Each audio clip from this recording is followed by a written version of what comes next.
Okay, thanks, Mr. Chairman. This amendment is about getting more information regarding nursing home deaths. And from the data that we've got available, one of the things that we saw really in the first few weeks of this pandemic as it broke out, there were some different communities that were hit in a much more disparate way than others. The community in our country that was hit the hardest were seniors in nursing homes. In fact, less than 1% of America's population are seniors in nursing homes, yet they account for roughly 40% of all COVID deaths. And early as we saw this trend and got data, it helped us to go into nursing homes and try to save more lives, try to put better precautions in place. And in fact, CMS put out guidance going back to March on how states could properly take care of people in nursing homes. Unfortunately, just a few states went against the CMS guideline. Probably 45 states followed the guidance, but a few went against the guidance.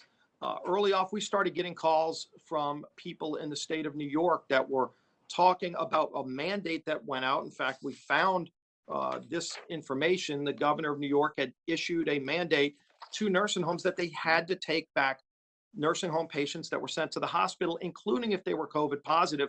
And he even went further, actually prohibited nursing homes from testing those patients coming back from the hospitals for COVID.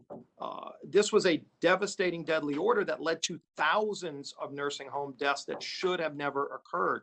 So at that point, we started digging deeper, and going back to June, I also serve as the ranking member of the Select Subcommittee on Coronavirus.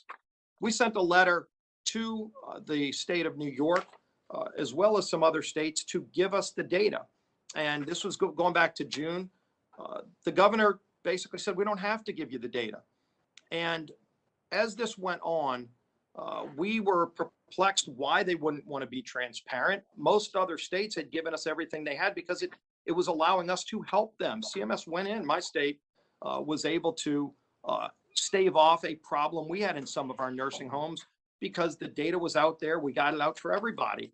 Then you had the Attorney General of New York come out with a scathing report the other day that actually confirmed what we knew. This came out January 30th of this year, where they pointed out, I'll read you some of the conclusion that the Attorney General of New York stated, that this preliminary data for the 62 facilities and time period noted above suggests that COVID-19 resident deaths associated with nursing homes in New York State appear to be undercounted by the Department of Health by approximately 50%. 50% undercounting. And so what this amendment does, Mr. Chairman, is it just requires that a state that falls into this category, that they're not being transparent, not giving us the data, that they have to give us the data. And if they don't, they would be penalized under their FMAP.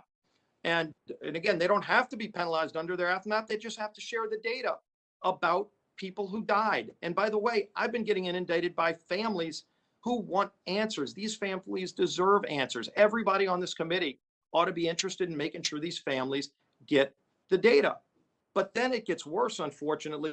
Just yesterday, if you didn't see the headline in the New York Post, a scathing bombshell was dropped where a top aide to Governor Cuomo admitted that they actually hid the nursing home data.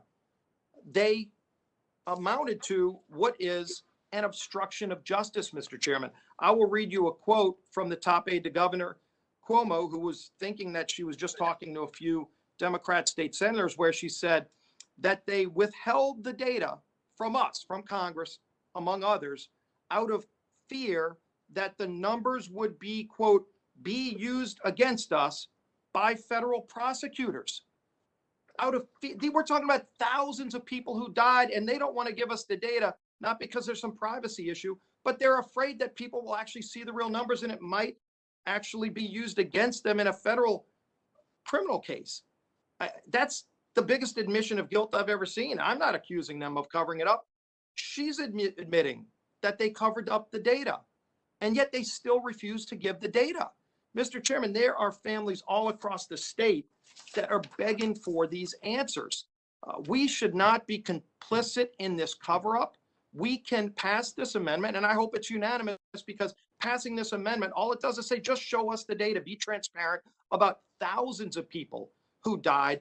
They've kept upgrading the numbers. It's maybe 9,000, then it was 14,000. Their reports, it's a lot more than that.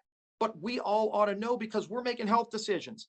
This bill is about helping get people relief. What better relief can they get is having the answers that they deserve, who lost aunts, uncles, mothers, fathers.